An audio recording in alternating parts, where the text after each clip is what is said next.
Less stress, more time, more money. Welcome to the Cash Flow Contractor Deep Dive.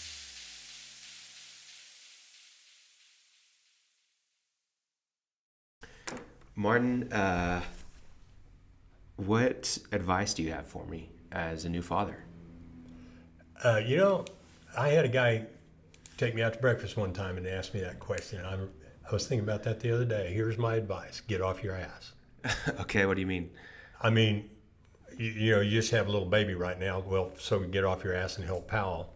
But when you start raising kids, what you see people do all the time is, stop doing that, or come over. But still sitting on the couch watching a football game. Yeah. It's basically do what you say and say what you do, say what you mean, and get up and get off your ass.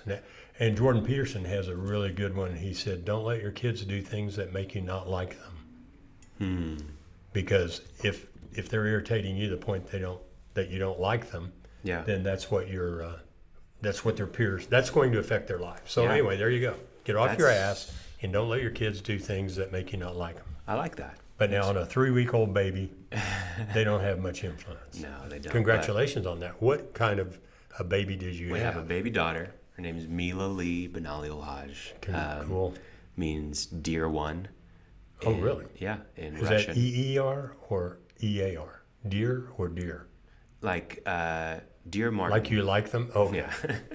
No, yeah, like I like them. And then also means industrious in Slavic, or hardworking. Russian and Slavic. Yeah, and then in Spanish, it's short for, do you know?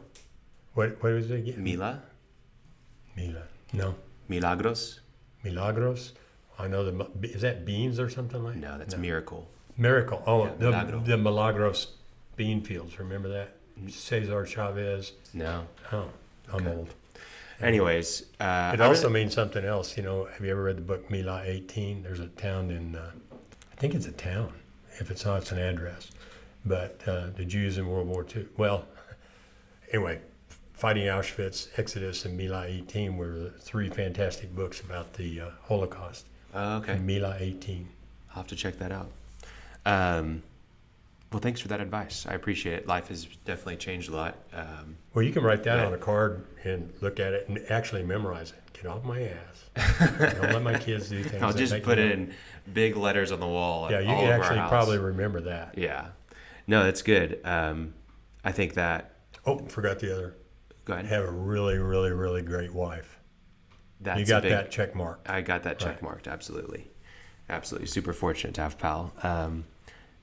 I think that along with what you said in your advice of do what you say you're going to do, that's kind of what we're talking about today with onboarding customers, right? Great segue. We didn't plan that either. No, we don't plan these segues. We're trying to find good ways of communicating. No, just bantering. That's also part of what we're talking about. No, but just bantering and then finding the threads and then going along with it. So we pull on the threads till the whole thing unravels. Exactly. Onboarding customers, I think, is more of, I hear of onboarding as a term more used in like tech companies and more innovative companies. I don't know that I've ever heard a contractor use the word onboarding. Have you? Some of my clients. Really? Oh yeah, okay. Because that's one of the things we do. Yeah, but you probably bring up, hey, we're going to do onboarding. Yeah, it's not a common. Yeah, and we've already talked about onboarding with employees and just how it's all about setting expectations with that employee for what you expect and what they expect, and then aligning those things moving forward and basically changing the narrative here to customers rather than employees. And I know we've got stories throughout about just what it looks like to onboard customers and set those expectations. But yeah, what are some things that you think about? Well, starting off, one of the things I've said it in the past, but I'll say it again, is 90% of the problems in business are communications. And the other 10% involve communications. And if you get your communications right with suppliers, customers, employees, everybody, things seem to go really well. Yeah. It's just managing expectations, and that's what onboarding is. I have a great quote from Alan Greenspan. And I wrote it down because I can't ever seem to memorize it. I know why. I had to read it like 4 times. But he said, I know you think you understand what you thought I said, but I'm not sure that you realize that what you heard is not what I meant. Right? Did he write that or did he speak that? I think he spoke it. I mean, you can find it on the internet all over the place. But that's a hard I sentence always have to say. look it up because you can't. It's so counterintuitive or whatever the word is. Yeah. But communications and managing expectations clearly, when I think through clients I have, so many, if they're having problems, they are, like I said, communication problems. And like cash flow problems, oh yeah, what's that got to do with communication? Well, you didn't communicate clearly your terms, how things were going to be paid. And so, but a guy who jumps to mind, I have a client in Dallas, had for a long time, and remember, he's changed what he does, his business model. But he talked to me one day on the phone, and he just literally said, he said, I just hate this. I hate what I'm doing. He said, I'm going to be working for these people for the rest of my life. I said, what are you talking about? And he said, well, we do a project, and it involves design. It's not the same as building a house. You build a house, there's a house there or there's not. Right. But design things in particular, let's say landscape design. It's very subjective. It's subjective. You like it. Yeah. And he said, we bid these guys a job. We did the job. We did really good work. We made 3 changes. They're still not happy. We're not getting paid anymore. We've been paid everything. I'm still working for them. I'm going to work for them for the rest of my life. And if I don't, they're going to flame me, and I'm going to get bad reviews. But where does it ever stop? Yeah. And that's a case in point that he hadn't managed expectations well enough at the beginning. And you get stuck in that rut. I think that contractors can relate with that, especially subs working with GCs, that they don't have a lot of customers. It's, hey, I work with these 2 guys, these 2 GCs that send me all their work, and I feel like I have to do everything for them, because if I don't have that work, then I don't have a business. And they fall into that rut of just bowing down to the expectations, to the desires of that GC, and it creates a really poor business model. Like he said, I'm going to be working for them for the rest of my life. Well, 2 things. One is you do have problems with GCs, but you tend to work with them over time and learn each other. Where I see it more often is business to consumer. If you're remodeling a house or building a house or doing landscaping jobs or putting in a swimming pool, then that's where you really can have problems, because one of the things I like to say is, I ask people when we're talking about this subject, clients say, how many of this type of jobs have you done? And they say, well, hundreds or maybe even thousands. Yeah. I say, how many has your average client done? 0. So whose responsibility is it to make clear what the expectations are? And you kind of alluded to it. Why does it happen? We talk about under-promising and over-delivering, as I think people have all heard that. And it means you're going to delight your customer by selling and giving them more, whether it's just good communication, good service, or actually more product. But what the tendency is when we're out selling, it's a level of maturity, but when we're out selling, is to overpromise and find yourself where you have to underdeliver. Yeah. And that is a level of maturity in your selling process. It's just in your life in general. Right. Letting your yes be your yes, your no be your no. It falls right in line with that. I think that for business owners that want to take onboarding seriously, it's really helpful to understand where it starts, where it stops, because you can set these expectations, but when do you deliver them? How do you deliver them? What actually do you need to set expectation-wise? What are the different areas? And I think just when you realize that onboarding actually starts before you actually have a client or a customer is a really important thing. Right. That whenever you go into sales conversations, and even before that, if you're actually doing marketing and things like that, you are setting expectations, because they see your brand, they think of something. They see your ad, they think of something. You've set an expectation there. And what people don't realize is how this compounds, because if you're for a lot of contractors, what's their only marketing? Word of mouth. Word of mouth. And so you go and you do this great pool or this landscaping job for John Doe, and John was a terrible customer for you because he kept asking for every little thing that you didn't want to do, and you did it. You just set expectations for John Doe that you're going to do what exactly he wants, how he wants, and you're not going to charge much for it. And what does John do? Yeah, ask for more. He goes and he gets you more clients that are just like John, Right. and it compounds over time. And so if you do those jobs and you set expectations of your work, and then you continue to let that compound without actually clarifying those expectations how you want them to be, then you're creating a recipe for disaster. Well, the other thing, you get similar clients, as you said, but you've also messed with your own brain. Mm-hmm.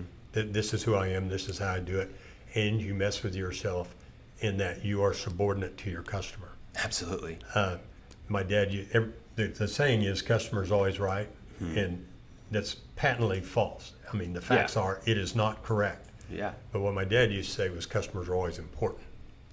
But you have to think of yourself as interviewing your customer just as much as your customer is interviewing you. Absolutely. There's a level of maturity when you decide, you know what, I really kind of don't want to work with these guys. Absolutely. And I can give you, so we talked about starting early with your phone call and your presence. It comes across if you feel inferior to your customer or that you're the servant and they're the master type of thing. Yep. That will show up. That will show up in your conversation, and it's a mental discipline Yeah. to not behave that way. And I can just give you an example of another client I have who he puts in swimming pools. Yeah. And he brought me a bid one day, and we were going through it, and he kept kind of complaining about this lady. He said, well, she just always on this and on this and on this. And could they buy that off the internet, and you put it in for them and all this. And I said, get the hell away. Just walk away. Yeah. And he didn't. He got it. Well, he's done with that job now, but it was the most ridiculous. Well, can we make a swimming pool a foot deeper? And yeah, we can, but that changes everything, rebar, just everything. Yeah. Extra concrete in there, everything moves. And that's his effort. Well, I looked, and concrete only costs $135 a yard. So I should get to, he goes, no. Well, he's fought his way through that, and he's done with it now. But they did that. They were buying things off the internet. Yeah. Well, you can buy won't use the brand name, but a Model XYZ, but there are 15 options in there. Yeah. And so here it shows up now, I got to make it work. Well, they want this full retail price off of the bid. Well, and we're not going to do that. That's not how it works. Yeah, but all those things were not clear up front. And it was because my client thought he needed the job, wanted the job. And the worst thing, honestly, about those kinds of jobs is that it really bogs you down, and it takes you away from spending time on your business because you're so ingrained in your business. Right. You're not able to think about things like setting expectations for customers and working on your onboarding processes, let alone ideal customer profiles, so you know exactly the right fit of a customer for you, so that you don't just take any job. And that's really the tragedy of just bowing down to your customers at all times. I think recognizing that whenever your onboarding starts with your marketing and sales, really you're not able to set those expectations concretely until that sales process. It may be on a phone call, it may be during a sales meeting, it may be when you're actually breaking ground that you actually get those things across. But the sooner you can get them across, the better. It depends. It all depends on the life cycle, the length of your job. If you're a service electrician and you're just going in to change an outlet and you're going to be there for an hour, your expectations are set on the phone call in the first 5 minutes you're there. If you're a pool builder and you're going to be in somebody's backyard for a couple months, it's set during the sales process and really throughout the first week or two of the project where you're really getting things started and breaking ground and bringing a lot of machinery in there. That setting expectations early, sometimes without the customer even knowing it. Marcus Sheridan, who wrote the book, They Ask You Answer. Yeah. One of the things he did to improve his sales conversion was created a 30-minute video that answered most of the questions about pools. And so let's say they schedule an in-person appointment for not this Friday, but the next Friday, sent them out a video and said, watch this before we come. Yeah. And on the Wednesday before the Friday they were going to meet, calls up and said, did you enjoy the video? Oh, we haven't watched it yet. He reschedules. I'm not coming. Yeah. Because they haven't demonstrated even They told you a lot about themselves. Yeah. How fired up they are, their willingness, and they haven't heard all the things. Pricing is another thing that you give people up front. Yep. Most people don't want to do that. And you don't have to give them the exact price, but you can give them ranges, because if you're going to go on sales calls and somebody said $50,000 for a swimming pool, are you kidding me? Even just it starts at, hey, our cheapest, the lowest, it starts at this. I have a client in New York who does closets, and he's got doing a really good job. He's got ranges, and matter of fact, I was saying $0 to $1,900. You don't want to do $1,900 closets. Oh man, I'm glad you caught that. I said, there's no 0 to. There's 3,500 to 5,000, because you're not doing less than 35. And then there's a picture block, typical. And then there's 5,001 to 15,000, and then there's a picture of what that is. And then there's 16,000 to unlimited, and there's a couple of pictures of like ridiculous stuff. Closets. And so, hey, I don't want these hosers calling me up and bothering me. Absolutely. And you are showing a level of confidence in revealing your prices. Yeah. I mean, you shouldn't be wasting people's time. If you aren't willing to give your pricing on that first initial conversation, and that ranges. It starts at, hey, per square foot, this is what we're doing on average. If you're not willing to give that on your first call, you're just you're wasting time for you and the customer. Right. And it shouldn't be doing that. And you're setting groundwork for you being nervous to say something. You come off way more professional when you say your pricing up front. They're like, oh, wow, I got to take this guy serious. He knows his pricing. Not the kind of contractor we talk about, but there was a web developer. Well, I have a client who's a web developer. He doesn't do that anymore. Does websites. Right. But he does e-commerce, inventory tracking, complicated websites. And he would get calls from people and take a half hour of his time saying, well, how much? He said, well, that'd be about $35,000. $35,000? Right. My brother-in-law's brother can do that. He'll do one for $500. You go, well, call him, but now you wasted my time. So I found one of his competitors had a website out of California, and up in the banner were the words, our average website costs $105,600, and then it had the meter moving like it's now going 106,000 and now 108,000 or whatever. But don't call me. Yeah, it's right at the top. Yeah. Right at the top. And he said, well, that'll run a lot of people off. And you go, yes, exactly. it will. You need to run people off. But the people who really know what they're after and know that they need, I look at a Patagonia site or something like that, and you want to see that blazer in blue, and it changes the color. And I'm going, holy cow, there's a lot to that. Yeah. Well, they're not expecting to get those for $350 in the base of it. Yeah. So you're managing expectations in your marketing at that point. Absolutely. Expectations are everywhere. I think we've talked a little bit how it's in marketing, how it's in sales. You even mentioned that Marcus Sheridan would send that video before actually coming out for the scheduled job. I think we also need to realize that expectations and onboarding does bleed into the actual work that you're doing, into your operations. I've mentioned it, but I just want to give some examples that, especially if you're a larger company where you've got a salesperson and then you've got a project manager, there is a handoff there. The sales manager is not going to be managing the project in that instant. So on that handoff, the project manager has to clarify those expectations, reset them, so that it's really clear that we're on the same page. Because if the salesperson says something and the project manager doesn't realize that the salesperson said that, well, now we're all off base. And so on that handoff, if you can, include the project manager in some of the final sales conversations. If you can, have a document, which we're going to talk about in a little bit, that both the salesperson and the project manager are very aware of. I just want to say one thing. What's that? Not if you can. Yeah. Have such a document. Have such a document. Do it. Yeah, absolutely. Do it. And whenever that happens, actions speak louder than words. We can set the expectations verbally, we can set them on a document, but the customer is going to be watching you for that first, if it's, I said the electrician service repair guy, it's the first 5 minutes they're watching you. Are you showing up prepared? Do you have a smile on your face? Do you know what you're talking about? Are you asking questions? That's setting the expectation for what this project's going to look like, even though it's really short. Same thing if you're building the pool. what does that first week look like? How is your communication? What actions are you actually taking action on? And what do those look like? And that's the expectation that you're setting, because the words are one thing, but actions are a whole nother deal. And so that's why onboarding really bleeds into that operations standpoint quite a bit, because people need to see that you're living out what you said you would do.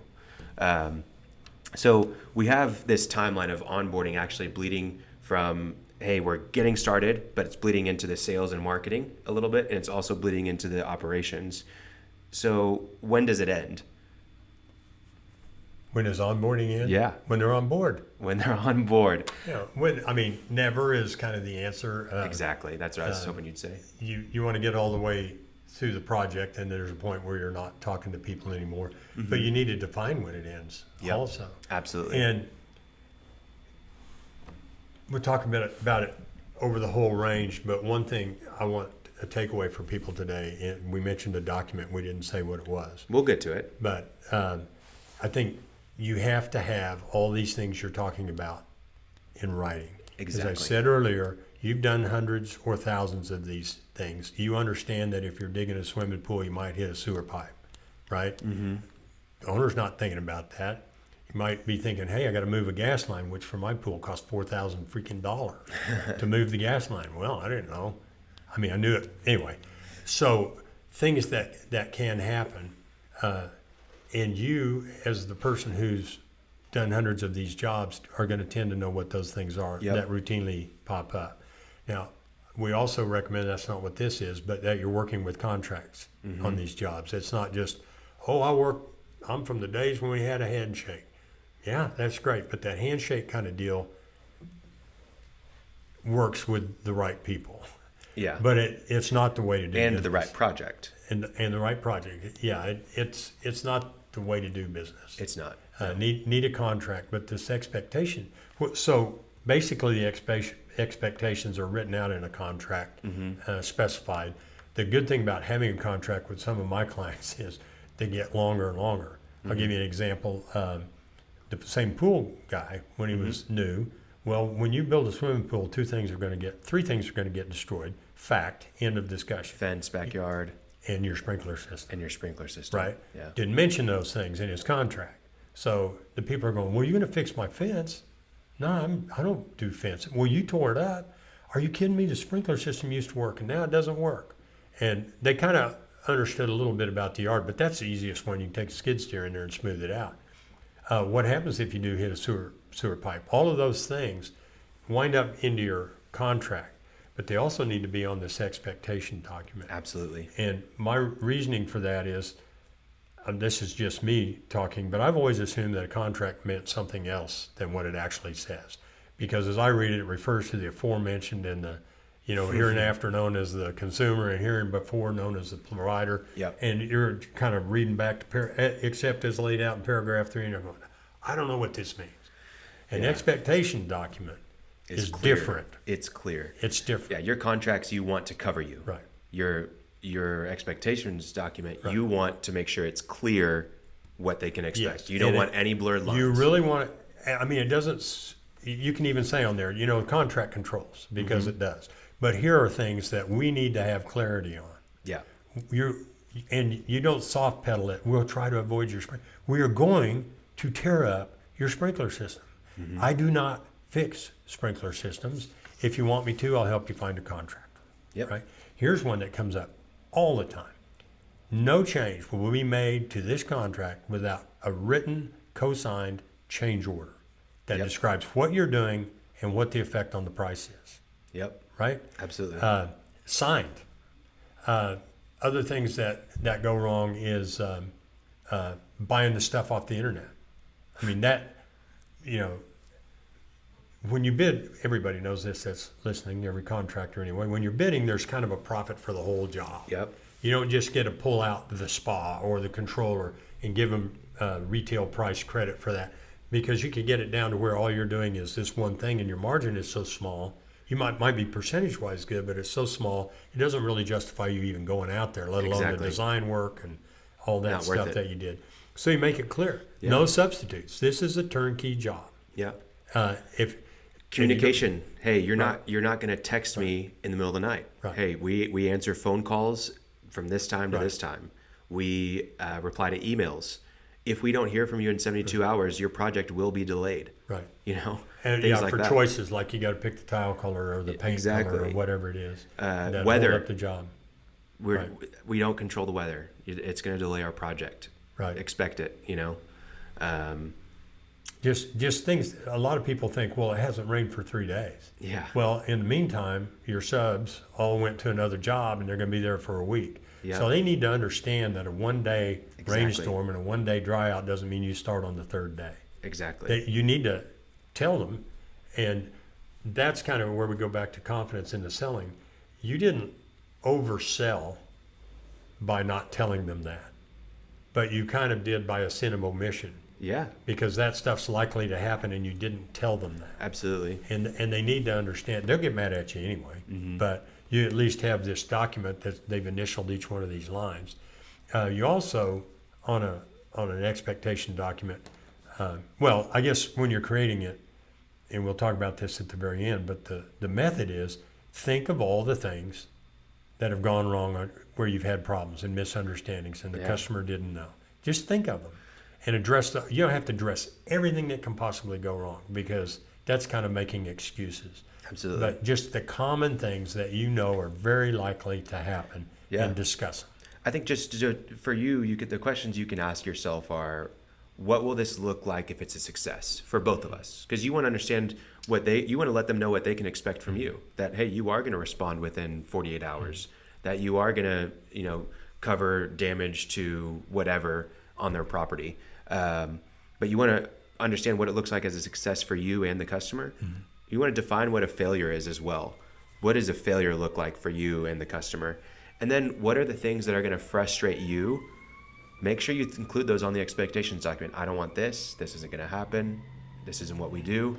And if you can think through That's what you use to create the document. That's what you use to create the document. Don't hand them a sentence that says, I don't want you. Well, but also people will be much more bought in and understanding if you sit down and have a conversation about these expectations. Don't just send them an email with, hey, this is a document, read it. You need to have a conversation and then ask them, hey, this is what I think a success looks like. Do you agree with that? Is there anything else that you want to see that would end in success? Right. What would a failure look like to you? What are some things that will frustrate you that maybe aren't on this document? Is there anything that you think we should add? And then you can have an honest conversation about them. And then people feel like it's really clear because they had a voice in it. It wasn't just you shoving a document in their face, but it was, no, we established these things together. We had an upfront, honest conversation about it. So ultimately, an expectations document isn't meant to be something that is just a system process that gets done. It's really meant to set you and the customer up for success. Well, and literally at the time you sign the contract, you go over that and they initial every line and sign it at the bottom and show them what a change order is because they will come back, well, I never heard you, or they'll come back and, well, we talked about that and you said it. No, we didn't. And it always works out, like Greenspan's quote, that what you said, what they heard, and what we all remember are completely different things. I mean, that's just another fact. Yeah. They're just going to be different unless you write them down. And when you have that document, it's not fun to necessarily pull rank on them, but you pull it out and say, we talked about that.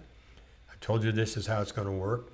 And the idea that you don't want to say those things because you might lose the sale is immature is a strong word, but it's the less sophisticated approach. When you have your chin out and you say, no, this is the way it's going to work. I wish everything works smoothly every time, but the facts are they don't. Yeah. Your stock goes up in the eyes of a customer. You are the professional. Yeah. And that's what they really want. I mean, there's some snigglers out there that don't, but that's what they really want. Nothing more delightful than a contract. Matter of fact, I had a conversation Monday with a guy who's getting some work done in Vermont. And he said, it's the greatest thing. I went up there to see guys building the road and doing a bunch of stuff for him. He said, I went up there and Gilbert was the guy. He goes, within 30 minutes, I knew I had the right guy. Got back on a plane and went home. He said, I don't have to worry about it because Gilbert's up there. That's awesome. Period. This morning, I had a conversation. I've got a friend doing a development west of town, and I don't want to mention their name, but there's a well-known dirt work company here Yeah. that been around about 20 years, and 25 years. Well, I remember them because I watched them start up, but they're digging some retention ponds out there. And seriously, what a coincidence it was this morning. And they want $440,000. Well, my friend said, $440,000 to dig a hole? So he went and found another guy. Another guy said, well, I'll do it for $290,000. And said, okay, well, let's go with that guy. So he goes back to the first guy. He said, well, he'll do it for $290,000. He said, that's fine, but we're going to have to spread he's going to pile the dirt. We're going to have to spread it around and stuff. It's going to cost you this. So my friend went back to them and said, okay, we'll rebid it and let me have it. He said the price went up $30,000. And he said, I took it. Oh, man. So it was $440. He went off. When he came back and had him refigure it, it went up $30, and he paid it. Yeah, because with the conversation this morning was about how good this contractor was. Yeah. He said, no problems, complete confidence, engineering's done right. There's some real fine, there's not much slope on this property, so real fine drainage issues, quarter of an inch in 10 feet kind of stuff. And he said, these guys will do it. And ultimately, people want confidence. Right. You know, that's what you want. You want somebody who does it right. Something that we haven't touched on a whole lot is that usually as the business owner, especially if you're small, this is actually not that difficult. You can set the expectations and then you can live out the expectations. But we mentioned the handoff earlier, and as you get bigger, as you have more people involved on your team, touching the project, dealing with the customer, this is where it gets really challenging, because you have expectations as a company, but you have to make sure that every single person on your team is living out those expectations. And that's where you can fall short. That's where you can overpromise and underdeliver, because if you were the one running the project, you would deliver on that. But Joe's running the project. How's Joe going to do? Is Gilbert's running the project? How's he going to do? And you can, especially if you have multiple project managers, now you're getting a different product out to different people. When you have an expectations document, they can read it as well. You have to give that expectations document to the project managers, to the people that are going to be dealing with the customer as well. And it might even be a good process for you to have your project managers be the one that are reviewing that with the customer, not the salesperson, the person who's actually going to be delivering on it. I agree with that, but usually the time to get it signed is at contract. And have them do it at the contract. Absolutely. You know, I think also with that is your values as a company, your culture as a company will help dictate those expectations by those employees. If you're hiring anybody off the street, hiring a heartbeat, as Jeff says, right? How do you think they're going to deliver on those expectations? Right? Well, they don't know. You've got to find the right people that fit your culture, that fit your values as a company, that will deliver on those expectations accordingly, because ultimately that's what's going to establish you and your reputation, your brand, help you grow, help you achieve your goals, all those different things. Man, I don't know that we have a resource for this, do we? We've got an article you can read that lists out some of this how stuff. to manage client expectations on my website, but we can put it in the show notes. Yeah. But this isn't even that hard, guys. And I tell you what, it will happen when you've had it. Yep. Now, some of you are out there going, wow, that's a good idea. I'm going to go do that. Yeah. And that's delightful when I see that. I have clients that, just go. But these kind of things really happen when you've had it. Yep. Like my client who sold the people that I said, run away. And now he won't make any money on that job. He's mad. Yeah. We'll pay you Wednesday. And then calling to go up and get the progress check. Oh, it's my wife's birthday, so can we just do that on Monday? And then they forgot they had to take a trip to Chicago. Anyway, so it's like 2 weeks getting paid. Yeah. An expectations document, if we haven't been clear about it, but consists of 2 sections. This is what you can expect from us, okay? That we'll be on time. We'll communicate, we'll call you back, we'll keep you in the loop, we'll tell you about the weather delays. Just things that customers want from you. Yeah. And then there's what do we expect from you? So it's not all about what you expect from the customer. It's what they can expect from you. Right. It's both. It's a two-way document. But what you expect from the customer is they make their decisions in a timely fashion, that they acknowledge that a one-day delay might kick them out 2 weeks, that they will pay the invoice Yep. upon presentation, and I'll pick it up, and that the invoice, well, that'll be in your contract, but the invoice progress payments, Yeah. typically. But you just mentioned that you call us back with and acknowledge, but I can't list them out for every different kind of contractor and every different kind of customer that you have.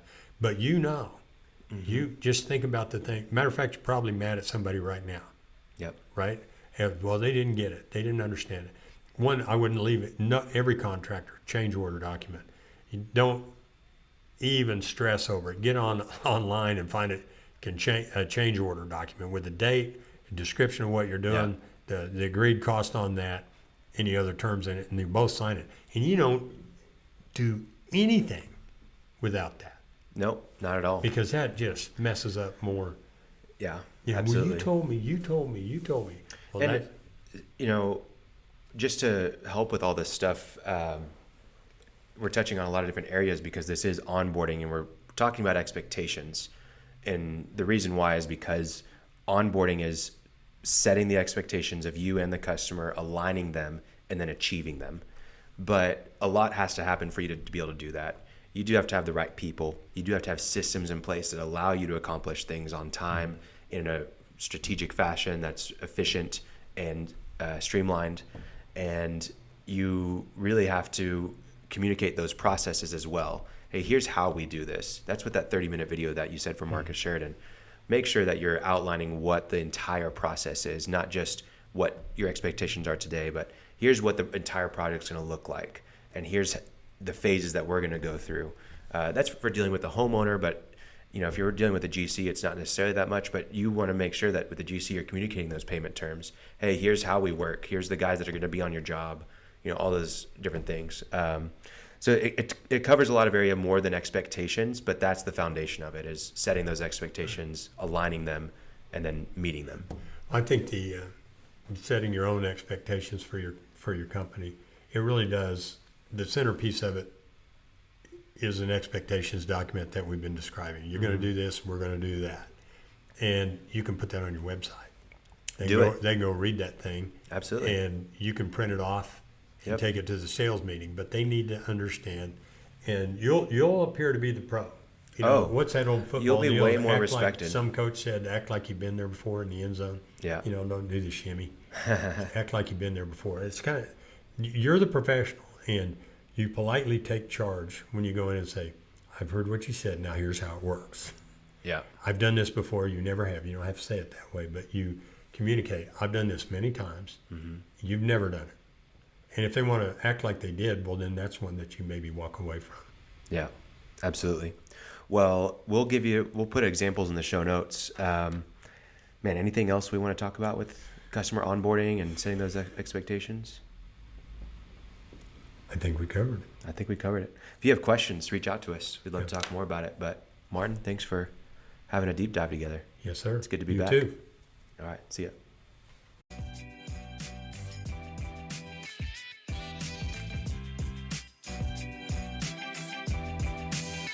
Thanks for listening to The Cashflow Contractor. Check out our website in the show notes or visit thecashflowcontractor.com.